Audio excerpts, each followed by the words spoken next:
तो हेलो बच्चों, नमस्कार। मैं सुमन सौर्या स्वागत करता हूं आपको आपका YouTube चैनल अभ्यास एजुकेशन में। मेरे प्यारे बच्चों, अभी हम लोग क्या करने वाले हैं, मॉडल सेट 3 करने वाले हैं मैथ का। ऑब्जेक्टिव वाला सीरीज ये है। सब्जेक्टिव वाला सीरीज का डिमांड बहुत सारे बच्चों ने किया है और उसका वीडियो जल्द ही आ रहा है आपके इसी चैनल पर। जो बच्चे नए हैं कृपया करके इस चैनल को सब्सक्राइब कर लें। और फिर आज की जो सेशन है ये तड़कता भड़कता वीडियो की शुरुआत हम करते हैं फटाफट पहला नंबर क्वेश्चन के साथ। ये है क्वेश्चन नंबर 1 आपका। तो देखिए पहला नंबर का क्वेश्चन बोल रहा है कि इनमें क्या है, 6/15 का दशमलव प्रसार कैसा है। देखो बच्चों, 6/15 आप एक काम करिए, पहले इसको कटा के देखिए। 3 से कटा देते हैं, 3 दूनी 6, 3 5 15। अगर नीचे में यानी आपका जो हर होता है, हर में 5 दिखे या तो सिर्फ 2 दिखे या 5 गुना 2 का कोई भी फैक्टर दिखे, ठीक है। 5 दिखे, 2 दिखे या 5 गुना 2 का कोई भी फैक्टर दिखे, तो इस स्थिति में ये दशमलव प्रसार जो होता है वो हमेशा शांत होता है। यानी 5, 2 के अलावा कोई और दिखे, 5 और 2 दैट मींस कि जैसे 3 दिखे, ठीक है ना। अब 4 होगा तो 4 में तो ऑब्वियसली 2 आएगा ही आएगा। जैसे 6 दिखे तो 6 में 2 आता है, 3 आ गया, यानी 3 कहीं भी दिख जाएगा तो ये क्या होगा, असम दशमलव प्रसार आएगा, ठीक है ना। लेकिन यहाँ 15 जो था, 15 में 3 गुना 5 आया था और ऊपर में क्या था, 6 था। तो आप जानते हैं 3 से 3 दूनी 6, 3 कैंसिल हो गया, इसलिए 2/5 आया। 2/5 जो होता है वो दशमलव प्रसार क्या होगा, शांत होगा। शांत दशमलव प्रसार किसको कहते हैं, अगर किसी भी नंबर को किसी से डिवाइड करते हैं और वो कट जाए, पॉइंट बार में ही कटे लेकिन कट जाए, तो वो शांत दशमलव प्रसार होता है, ठीक है। आगे समझते हैं। एक धनात्मक संख्या 6q + 5 के रूप में होता है, तो यह निम्न में से क्या है। 6q + 5। अब यहाँ पर q का वैल्यू कुछ पुट करके देखते हैं, एक पुट करके देखते हैं। 6 × 6 + 5, 6 5 क्या होगा 11। 6 को 2 से मल्टीप्लाई करिए +5, 6 दूनी 12, 5 17, ठीक है। 6 को 3 से गुना करके देखते हैं, +5, 18 और 5 8 5 कितना हो जाएगा, 18 5 23। तो यहाँ पर देखिए 11 17 23, ये एक प्रकार का कैसा संख्या है, सम है क्या, नहीं सर, विषम है, बिल्कुल हाँ सर, विषम संख्या है, ठीक है। तो कभी भी पूछे ये किस रूप में है, तो हम लोग q का 1 2 3 4 वैल्यू पुट करके देखेंगे। अगर वो सम का वैल्यू दे रहा था हम लोग लिखेंगे सम, विषम दे रहा था यहाँ हम लोग लिख दिए विषम। किन्हीं दो धनात्मक पूर्णांक a और b दिए रहने पर HCF और LCM, HCF गुना LCM, देखिए एक फॉर्मूला हम लोग पढ़े थे, HCF गुना LCM, दो संख्या रहने पर वो जो दोनों संख्या का गुणनफल होता है उसके बराबर होता है। दोनों संख्या का गुणनफल a गुना b बराबर HCF × LCM होता है। a गुना b ऑप्शन नंबर सी आपका सही उत्तर है। चलिए 17 और 23 का HCF क्या होगा, देखिए 17 का फैक्टर क्या होता है, तो 1 गुना 17 होगा।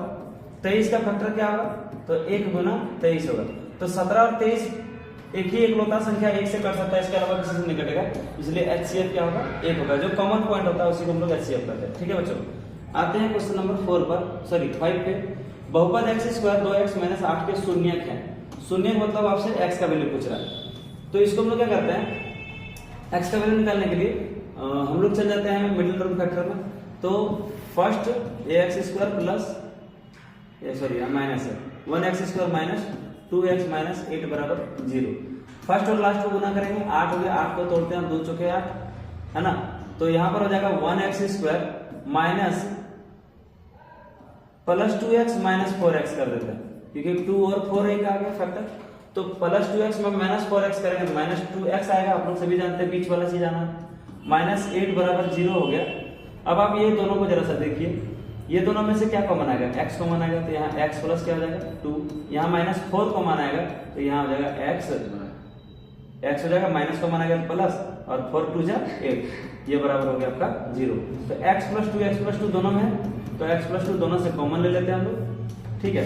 x + 2 कॉमन ले लिए, इसमें क्या बच गया आपका, x बच गया, इसमें क्या बच गया आपका -4 बच गया, बराबर क्या आ जाएगा 0। ओके बच्चों, अब यहाँ पर जरा से देखिए, x + 2 को मान लीजिए आप लोग 0, क्यों, क्योंकि यह मल्टीप्लाई में है, उधर जाएगा तो क्या आ जाएगा, x - 4 हो जाएगा डिवाइड में, तो इसलिए हम लोग यहाँ डायरेक्ट 0 कर लिए, x बराबर क्या आ जाएगा -2।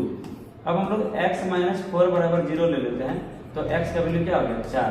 तो -2 और 4 कहां पर ऑप्शन है, -2 और आपका 4, -2 और 4 ऑप्शन नंबर ए है आपका सही उत्तर, ठीक है जी। चलिए यहाँ पर देखते हैं, px के लिए ग्राफ दिया गया, शून्य ज्ञात कीजिए। x अक्ष को जितना बार कोई काटता है उसी को हम लोग उसका शून्य करते हैं। तो भाई साहब ये मेरा x अक्ष है, उसको कितने बार ये काट रहा है, एक बार ही काट रहा है, इसलिए इसका शून्य जो होगा वो क्या होगा 1 होगा। उम्मीद है आप लोग समझ पाए होंगे। चलिए बच्चों, अब हम लोग चलते हैं क्वेश्चन नंबर नेक्स्ट की ओर, और बड़ा ही सुंदर क्वेश्चन है। यदि द्विघात बहुपद के शून्य,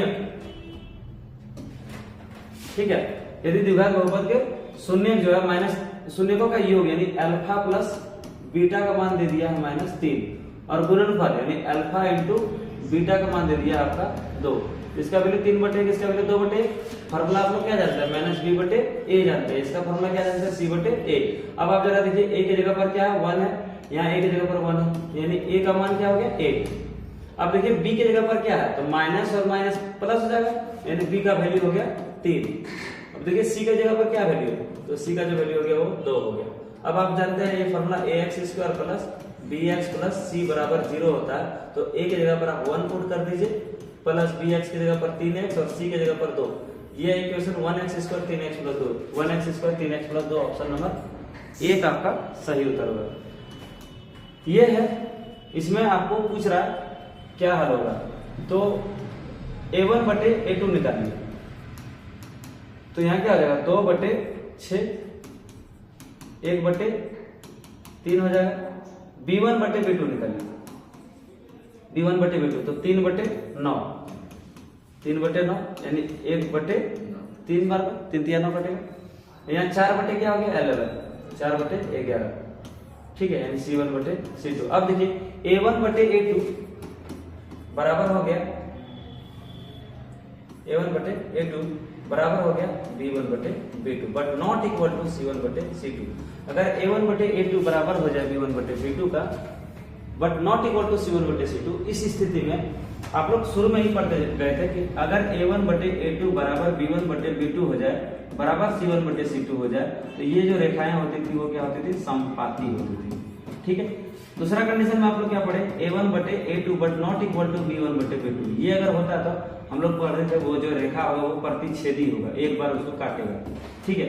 तो इस कंडीशन में क्या होगा, रेखा जो होगी वो समानांतर होगी, और जब भी रेखा दो रेखा आपस में समानांतर होती है तो कभी भी एक दूसरे को काटेगी नहीं, और काटेगी नहीं तो ये असंगत रेखा कहलाती है। और असंगत अगर होता है तो ये आपका जो है कोई हल नहीं देता है, तो यहाँ पर जो है कोई हल नहीं होगा, ऑप्शन नंबर सी सही उत्तर होगा। ओके बच्चों, आते हैं नेक्स्ट क्वेश्चन की ओर। चलिए क्वेश्चन नंबर अगला है 3x + y = 14, 2x - y = 1 में y का मान क्या होगा।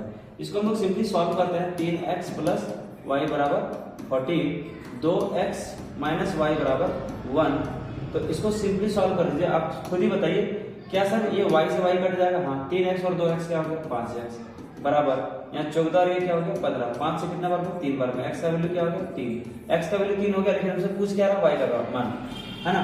तो किसी में भी हम पुट कर देते हैं, चलिए इसी समीकरण 2 में करते हैं। 2x - y = 1, तो 2 × x की जगह पर क्या हो गया 3, माइनस y = ये 1 हो जाएगा, तो -y को उधर ही ले जाते हैं, -y उधर जाएगा +y, वो उधर +1 इधर आएगा, क्या हो जाएगा +1 इधर आएगा -1, 6 - 1 यानी क्या हो जाएगा 5, आपका ऑप्शन नंबर सी, ठीक है।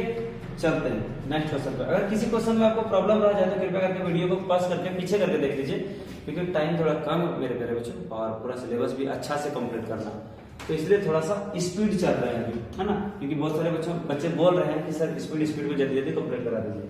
बट चिंता नहीं करना, अगर किसी को डाउट रह जाए, दिक्कत रह जाए तो पीछे एक बार वीडियो करके देख लेना, हो जाएगा।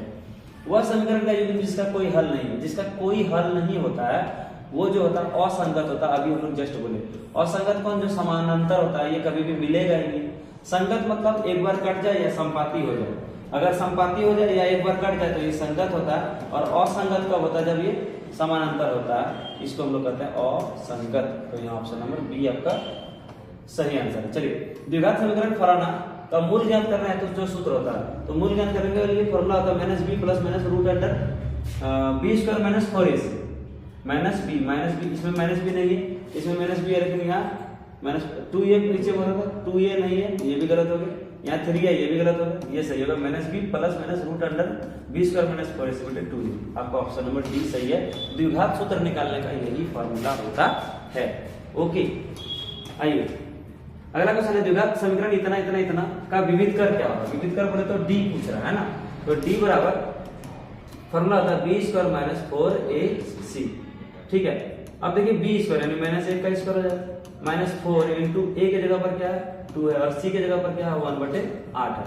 2 से 2 चौके 8, 4 से 4 कट गया एक बार में, यानी -1 का स्क्वायर क्या हो गया +1 और इधर -1, यानी -1 में +1 गया तो क्या हो गया 0, यानी विविध कर आपका जो हो गया वो क्या हो गया 0। आपका ऑप्शन नंबर डी है। ओके, आगे बढ़िए।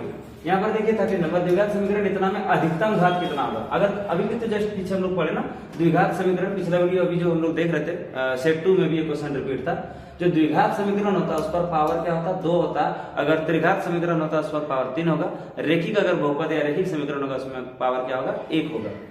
द्विघात समीकरण इतना के मूल है, मूल मतलब आपसे x का वैल्यू पूछ रहा है ना। तो आप ना एक काम करिए, अभी तो मिडिल टर्म फैक्टर वाला मेथड आपको बता दिए, वो भी मेथड से आप बना सकते हैं यार। x बराबर -b प्लस माइनस √d/2a, इस फॉर्मूला से भी आप निकाल सकते हैं। ठीक है, तो चलिए फटाक से हम लोग निकालते हैं।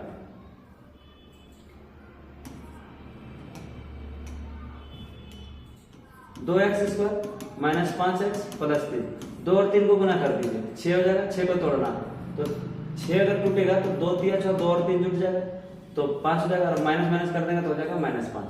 अब देखिएगा 2x स्क्वायर का यहाँ लिख दिए, -5 लिखना तो -3x और -2x लिख दे, है ना।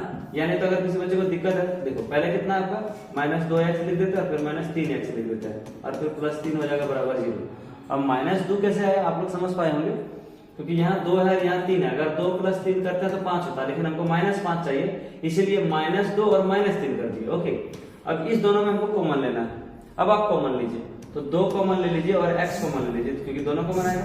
2x अगर आप कॉमन लेते तो यहाँ क्या बच गया x, और यहाँ क्या बच गया आपका -1 बच गया।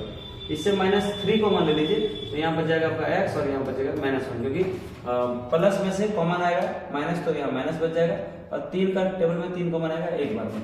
अब आपको हमने शुरू में बताया था कि ये वाला ब्रैकेट के अंदर में जो वैल्यू है वो बराबर होता है, तो x -1 बच गया कॉमन, यहाँ क्या बच गया आपका 2x -3 हो गया बराबर 0। अब देखिए x -1 बराबर आपको मानना पड़ेगा 0, क्योंकि ये गुना है, उधर जाएगा तो ये हो जाएगा इसके नीचे। 0 के नीचे कुछ भी होता तो वो क्या बनेगा 0, है कि नहीं। या आप 2x -3 यही करना चाहते हैं, क्योंकि इधर गुना में उधर आएगा डिवाइड, इसका टोटल वैल्यू क्या हो जाएगा 0, यानी x -1 बराबर हो गया 0, तो x बराबर क्या हो जाएगा +1। x बराबर +1 आपका कहां पर ऑप्शन दिख रहा है, तो इसमें दिख रहा है और एक इसमें दिख रहा है, इसका मतलब ये ऑप्शन नहीं है। चलिए आगे देखते हैं, और एक वैल्यू निकालें। जब 2x -3 को 0 मानेंगे, क्योंकि ये भी 0 है, ये मल्टीप्लाई में उधर 0 के नीचे आएगा तो 0 हो जाएगा, तो 2x बराबर हो जाएगा +3, x बराबर हो जाएगा 3/2, तो 3/2, और एक ऑप्शन नंबर आपका ए में है। उम्मीद है आप सबको को समझ में आ रहा होगा। ठीक है, चलिए थोड़ा फास्ट लेंगे।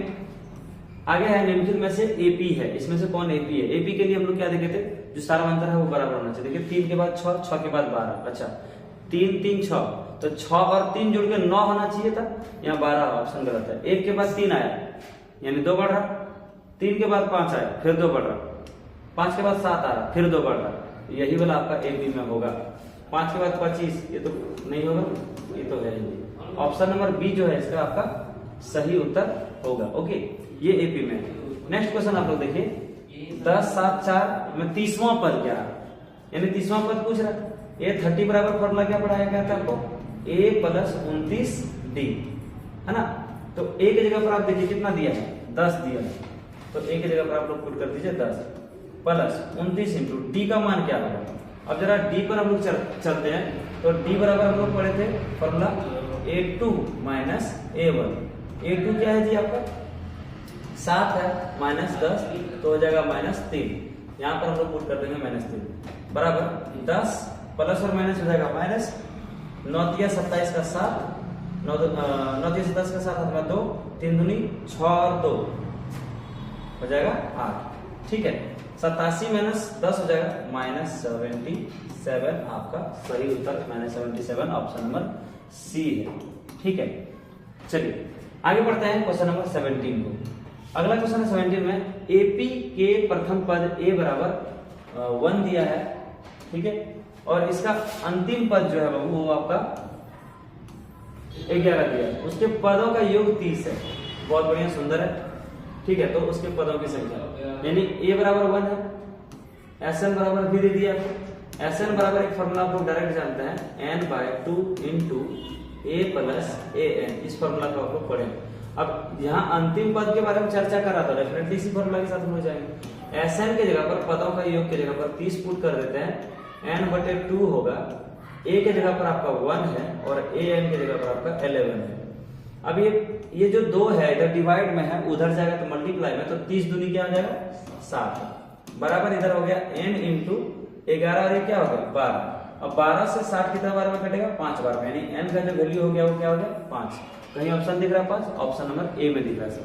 ठीक है, उम्मीद करते हैं आपको समझ में आ रहा होगा। अगर किसी तरह का त्रुटि या कोई प्रॉब्लम समस्या हो तो कृपया करके नीचे वाला कमेंट बॉक्स में कमेंट जरूर करिएगा। और ये सब पीडीएफ या फिर कोई भी हमारा नोट्स मटेरियल, स्टडी मटेरियल कुछ भी आपको चाहिए, वीवीआई वगैरह क्वेश्चन चाहिए, तो नीचे देखिए टेलीग्राम का लिंक दिया गया है डिस्क्रिप्शन में। कृपया करके हमारे इस टेलीग्राम चैनल के साथ जुड़ जाइए, हमारा हिस्सा हो जाइए। वहां पे आपको हर एक प्रकार का कंटेंट बिल्कुल फ्री ऑफ कॉस्ट मिलने वाली इस चैनल पे। ओके, तो जाइए फटाफट चैनल में ज्वाइन हो जाइए, जुड़ जाइए। आगे बढ़ते हैं, नेक्स्ट क्वेश्चन है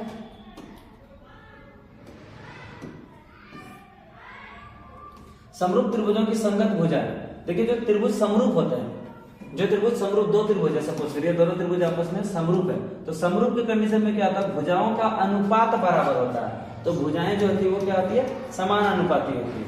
ठीक है, नेक्स्ट क्वेश्चन, 2 समरूप त्रिभुज की भुजाएं 4:9 है, तो इन त्रिभुजों के क्षेत्रफल का अनुपात क्या होगा। देखिए प्रमेय 6.6 वगैरह में आप लोग पढ़े होंगे, अगर 2 त्रिभुज का क्षेत्रफल निकाला जाए तो नियम है एरिया ऑफ, सपोज करिए कोई भी ट्रायंगल है, एक तो ट्रायंगल 1 और दूसरा एरिया ऑफ ट्रायंगल 2, ये दोनों त्रिभुज का अगर हम क्षेत्रफल निकालेंगे तो फॉर्मूला क्या होता है साइड का स्क्वायर, यानी पहला साइड का स्क्वायर और दूसरा ट्रायंगल का जो साइड है उसका स्क्वायर रहता है। तो यहाँ देखिए साइड जो है 4:9 है, यानी 4 का स्क्वायर बटे 9 का स्क्वायर आ जाएगा, तो 4 चौके 16 और 9 का स्क्वायर क्या जाएगा 81, 16:81 आपका सही उत्तर होगा ऑप्शन नंबर डी। ठीक है बच्चों, ये होता है आपका क्षेत्रफल। अगर क्षेत्रफल दे दिया रहता और भुजा पूछता तो क्षेत्रफल देके भुजा अगर पूछेगा तो उसका सिर्फ रूट कर दीजिएगा। यहाँ पर आप लोग स्क्वायर किए हैं, वहां पे आपको रूट करना पड़ेगा। ठीक है, चलिए आगे बढ़ते हैं। त्रिभुज एबीसी में ए बी बराबर 62 है, AC बराबर 12 है, BC बराबर 6 है। ठीक है, त्रिभुज एबीसी है जिसमें ए, अब देखिए ये 62 है, ये 12 है, ये 6 है, दैट मीन्स कि ए और बी यहाँ पर है 62, यहाँ पर AC देखिए कितना दिया है 12, ये है 12 और BC कितना है 6 है। तो कौन B का मान पूछ रहा है ना, कौन B का वैल्यू। देखिए कौन B यहाँ पर थीटा है, इसका मतलब ये क्या होगा परपेंडिकुलर, ये क्या हो जाएगा बेस। P बटे B किसका फॉर्मूला होता है सर, tan थीटा का फॉर्मूला होता है। ठीक है, तो tan थीटा बराबर परपेंडिकुलर 12 बटे B की जगह पर 6 पुट कर दिए, 2/1। tan कितना डिग्री का वैल्यू 2/1 होता है। सर ये जो क्वेश्चन है मेरे ख्याल से थोड़ा सा गलती है,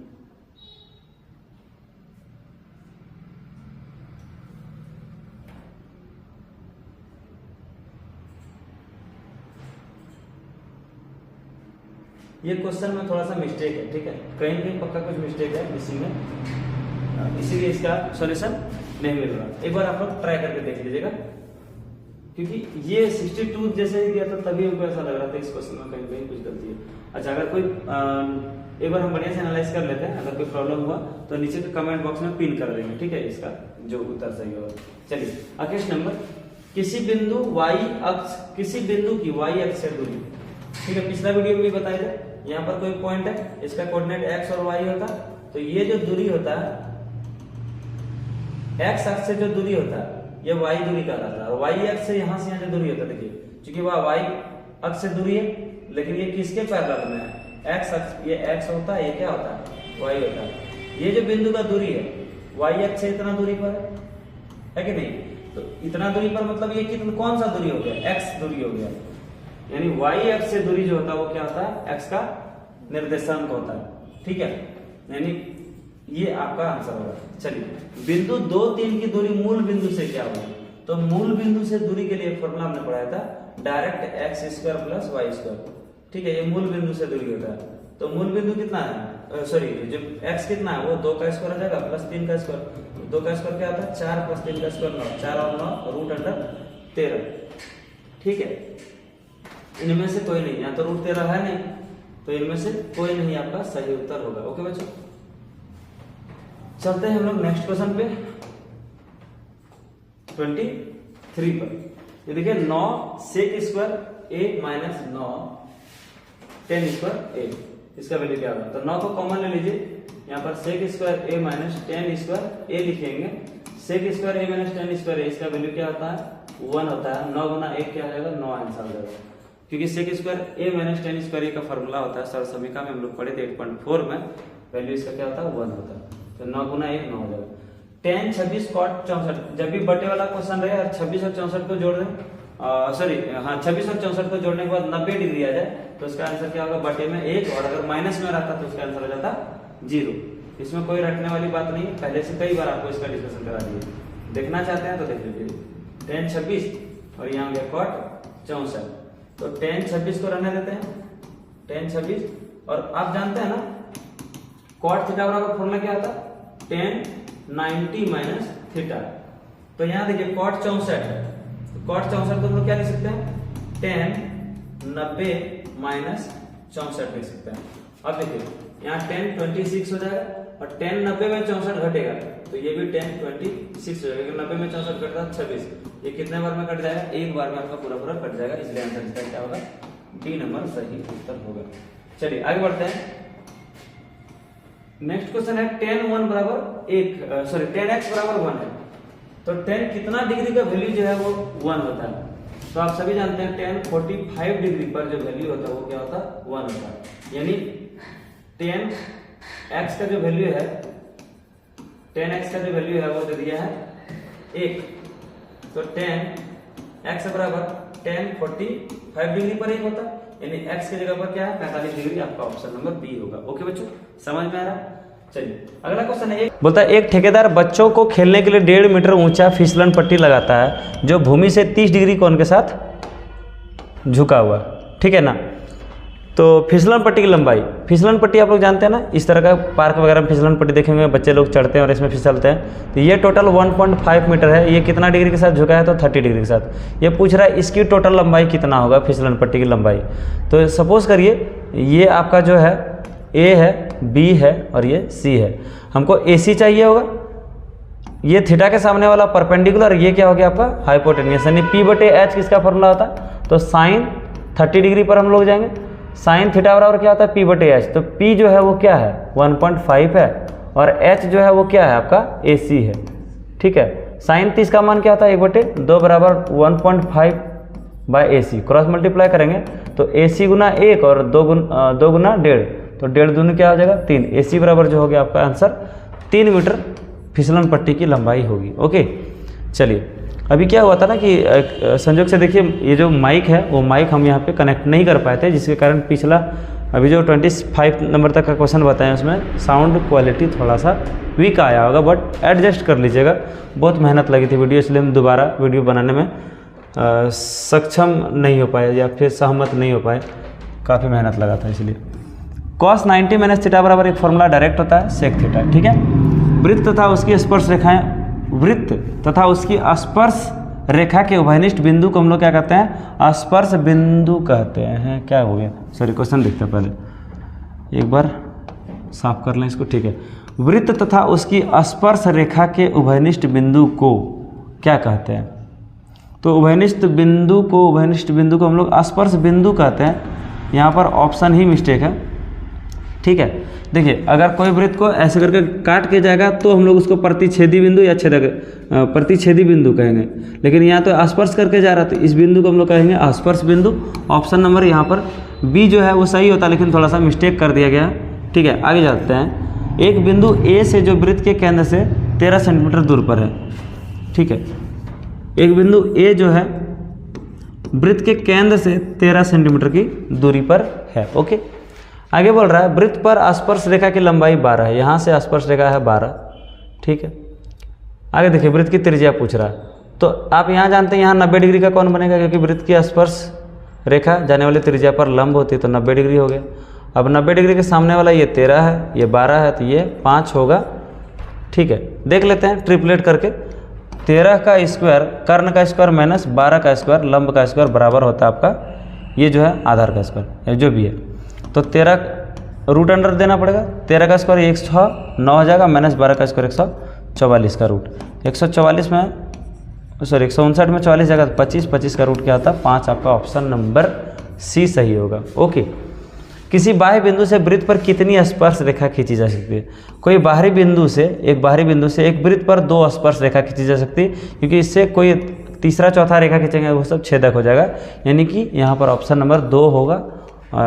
ए ऑप्शन पे सही उत्तर है। ठीक है, आर त्रिज्या वाले वृत्त का परिमाप देखो, अर्धवृत्त का परिमाप। अभी पिछला जो वीडियो था उस वीडियो में हमने आपको बताया था, ये अर्धवृत्त वाला जो है कॉन्सेप्ट बहुत ज़्यादा एग्जाम में पूछे जा रहे हैं और इसमें बच्चे काफ़ी ज़्यादा कंफ्यूज भी करते हैं। मोस्ट इंपॉर्टेंट क्वेश्चन होता है, ठीक है ना। मॉडल सेट 2 में भी एक क्वेश्चन का डिस्कशन किए थे अलग से साइड से। तो यहाँ पर देखिए एक पूरा वृत्त का परिमाप होता है 2πr। अब अर्धवृत्त की बात करते हैं तो बच्चे सब क्या करते हैं 2 से डिवाइड करके सिर्फ बोलते हैं नहीं सर πr होगा, जबकि ये कहना आपका गलत है। ठीक है, यहाँ से यहाँ तक πr होगा मान गए, लेकिन एक आर क्योंकि परिधि जब आप तय करते हैं पूरे न घूमना होगा जी, यहाँ से यहाँ पूरा घूमना पड़ेगा। तो एक आर और एक आर 2r इसमें सिर्फ आप जोड़ दीजिएगा, यानी πr plus 2r। πr plus 2r कहीं पर है सर, यहाँ है πr plus 2r। Option number आपका सी सही होगा। ठीक है, चलिए अब हम लोग बढ़ते हैं नेक्स्ट क्वेश्चन 32 की ओर। केंद्रीय कोण थीटा आर त्रिज्या वाले त्रिज्यखंड का क्षेत्रफल क्या होगा?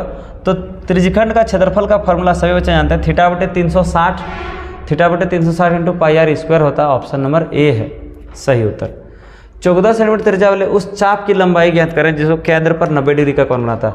देखिए चाप की लंबाई के लिए एक फॉर्मूला पढ़ाया गया था, लघु चाप या फिर दीर्घ चाप जो भी निकालना है, थीटा बटे 360 इंटू 2πr ये फॉर्मूला होता है। तो थीटा की जगह पर क्या हो गया 90 बटे 360 हो जाएगा, इंटू 2 के जगह पर 2, पाई के जगह पर 22 बटे 7, और रेडियस भाई साहब आपका 14 दिया हुआ है। तो 7 से 7 दूनी 14, 9 से 9 चौके 36, ये 4 से 2 से 4 2 बार में, और 2 से 2 कट गया, आंसर हो गया 22। आपका ऑप्शन नंबर 22 कहाँ है? सी नंबर पे आपका ऑप्शन सही है। ओके बच्चों, समझ में आ रहा? कोई दिक्कत किसी को तो नहीं होगा? अगर किसी प्रकार का प्रॉब्लम या त्रुटि दिक्कत समस्या हो तो नीचे वाला कमेंट बॉक्स में कमेंट जरूर करिएगा। हमारे टेलीग्राम के ग्रुप में आप लोग जरूर जुड़ जाइएगा, क्योंकि टेलीग्राम में आपको हर तरह का डाउट डिस्कशन वगैरह वगैरह वगैरह सब मिल जाते हैं। तो टेलीग्राम के हमारे चैनल पर जरूर जुड़िएगा। ओके, चलिए अगला, यदि घन का आयतन 216 है तो घन का किनारा कितना होगा? तो आयतन बराबर दे दी, आयतन बराबर है ना, किनारा का डायरेक्ट एक फॉर्मूला आता है, घन का किनारा का फॉर्मूला आता क्यूब रूट आयतन, ये फॉर्मूला आता है, घन का किनारा बराबर क्यूब रूट आयतन। ठीक है, तो अगर हमको किनारा निकालना है यानी साइड निकालना है तो डायरेक्ट कर देंगे क्यूब रूट 216 को आप लोग फैक्टर करिए। ठीक है, 2 से कटाते हैं, 2 पंचे 10, 2 अठे 16, फिर इसको 2 से कटाते हैं, 2 से कितने बार में ये कट जाएगा आपका? तो सर 2 से 29 28 नहीं 27 बार में कटेगा, है ना? कहीं गलती, हो यार क्या कर रहे हैं, गलती हो रहा है। 216 को कटा रहा है, तो 2 से आपका कटेगा 2 एकम 2, यहाँ 0 होगा, 108 बार में कटेगा, है ना? बड़ा मिस्टेक हो गया था। 2 से कटाते हैं इसको, 2 पंचे 10 4 बार में, फिर 2 से कटाते हैं इसको 27 बार में, 3 से कटेगा 9 बार में, और फिर 3 से कटेगा ये 3 बार में, यानी कि 2 गुना 2 क्यूब रूट है, ये क्यूब रूट है। ठीक है, घन का किनारा होता है क्यूब रूट आयतन, और इधर हो जाएगा 3 गुना 3। क्यूब रूट का नियम क्या था? 3 में से 1 बाहर आता है, 3 में से 1 बाहर आता है, तो 2 3 6 जो है इसका सही उत्तर होगा। ऑप्शन नंबर 6 कहीं दिख रहा है क्या सर? बी नंबर आपका 6 है, बिल्कुल सही उत्तर है। ठीक है, चलिए आगे बढ़ते हैं नेक्स्ट क्वेश्चन पर। एक शंकु की ऊंचाई 12 है, इसके आधार का व्यास 10 है। एक शंकु है, इसकी ऊंचाई कितना दे दिया? 12, ये ऊंचाई दिया, और आधार का व्यास टोटल 10 दिया है, तो त्रिज्या क्या होगा आपका? 5 होगा। r बराबर 5 हो गया, h बराबर आपका 12 हो गया। शंकु की तिर्यक ऊंचाई, ये तिर्यक ऊंचाई स्लैंट हाइट पूछ रहा है। l बराबर डायरेक्ट एक फॉर्मूला आपको पढ़ाया गया था, r² प्लस h का स्क्वायर। ओके, तो आपका 5 12 है, 13 ही होगा, कोई डाउट नहीं। इसमें 13 ऑप्शन कहीं दिख रहा है क्या? 13 ए नंबर दिख रहा है, क्योंकि 5 12 और 13 का ट्रिपलेट बनता है, पहले भी आपको कई बार वीडियो में हमने बताया। तो चलो 5 का स्क्वायर प्लस 12 का स्क्वायर, 5 का स्क्वायर होता है 25 प्लस 12 का स्क्वायर होता है 144, 25 प्लस 144 हो जाएगा 169 169, इसका रूट होता है 13। ऑप्शन नंबर ए आपका सही उत्तर होगा। ओके मेरे प्यारे प्यारे बच्चों। अब हम लोग आते हैं 36 नंबर पे।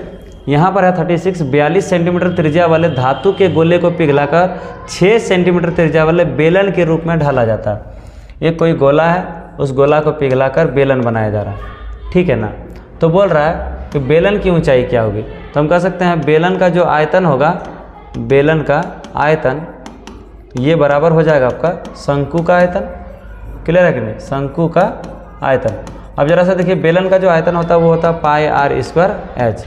शंकु क्या है क्वेश्चन ही, ओहो सिट धातु के गोले को पिघलाकर, शंकु क्यों लिख रहे हैं यहाँ पर, गोला का आयतन है ना, गोला का आयतन, सॉरी फॉर माय मिस्टेक। बेलन का आयतन बराबर गोला का आयतन, पाई आर स्क्वायर एच, गोला का आयतन होता है 4/3 पाई आर क्यूब। यहाँ पर देखिए ये जो रेडियस है वो अलग होगा, इसका त्रिज्या और इसका त्रिज्या अलग अलग है। एक काम करिए, पाई से पाई आप कटा सकते हैं, हाँ सर। आर स्क्वायर, इसका त्रिज्या देखिए कितना दे रखा है आपको, 6 सेंटीमीटर है ना। तो 6 का स्क्वायर इंटू एच हो जाएगा, और 4 बाई इधर क्या हो गया 3, ठीक है। और आर क्यूब, उसका जो त्रिज्या है गोला का वो 42 का क्यूब दिया है, तो 42 गुना 42 3 बार हो जाएगा, है कि नहीं। और 6 का स्क्वायर क्या हो जाएगा, 6 गुना 6, आप कटा दीजिए, 6 से 7 बार में 42, फिर ये 6 से कितना बार में 7 बार में, ये तो मल्टीप्लाई इधर आके डिवाइड होता है, ये तो कट ही ना जाएगा वो। अब आप फिर से कटाइए, 3 से कटेगा, 3 से कटेगा क्या, नहीं कटेगा लगता है, कटेगा 14 बार में कट जाएगा ये, है ना। तो 7 गुना 7 49 गुना 14 चौके 56 है ना, 49 गुना 56 गुना कर दीजिए, ठीक है।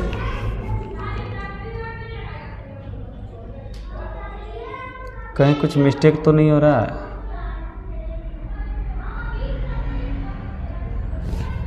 6 नमा 54, ठीक है। 6 नमा क्या हो गया, 54 का 4 हाथ में 5, 6 चौके 24 और 5 25 26 27 28 29, ये ना होगा। 6 नमा 54 का 4 हाथ में 5, 6 चौके 24 25 26 27 28 29, ये हो गया। 5 नमा 45 का 5 हाथ में 4, 5 चौके 20 और 4 हो जाएगा आपका 24, तो 4 हो जाएगा। 9 और 5 14 का 4 हाथ में 1, 2 और 4 6 और 1 7 हो जाएगा, और फिर यहाँ 2 27 49,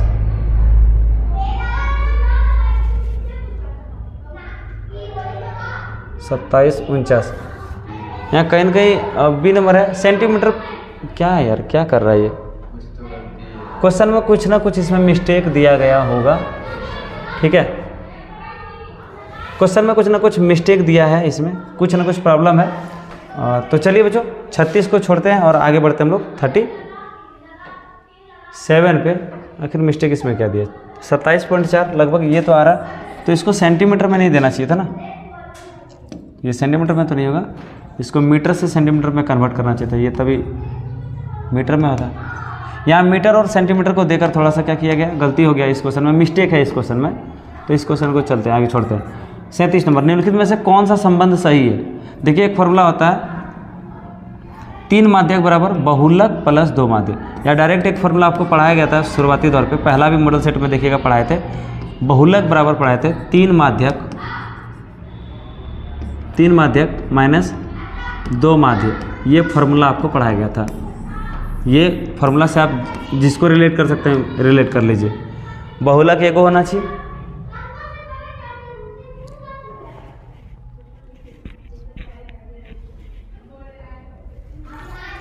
ठीक है। चलो आगे बढ़ते हैं। अगला क्वेश्चन है, दिए गए संचयी बारंबारता में n बराबर 50 का माध्यक, n बराबर 50 दे दिया, इसका माध्यक पूछ रहा है ना, तो n बराबर 50 अगर टोटल दिया तो n/2 निकालना है सबसे पहले आपको, तो 50/2 कितना होता है, 25 हो जाएगा। अब देखिए 25 संचयी बारंबारता में ये जो है कहाँ पर जा रहा है, सीमा, तो 30 जा रहा है, इसलिए इसका माध्यक जो होगा आपका ऑप्शन नंबर बी 30 होगा, ठीक है।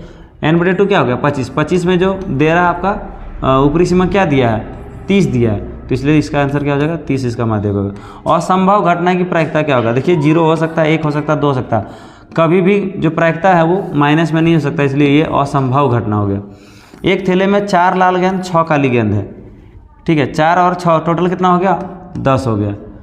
एक गोली निकालने की प्रायिकता क्या होगी, इसमें से एक गोली काली, अच्छा काली होने की प्रायिकता, तो काली गोली कितना है 6, तो आंसर हो जाएगा संभावित परिणाम 6 और कुल परिणाम 10। तो 6 से कितना बार में 3 2 तिया 6, 2 से 2 पंचे 10, तो 3/5 कहीं ऑप्शन में है, ऑप्शन नंबर सी में है आपका 3/5।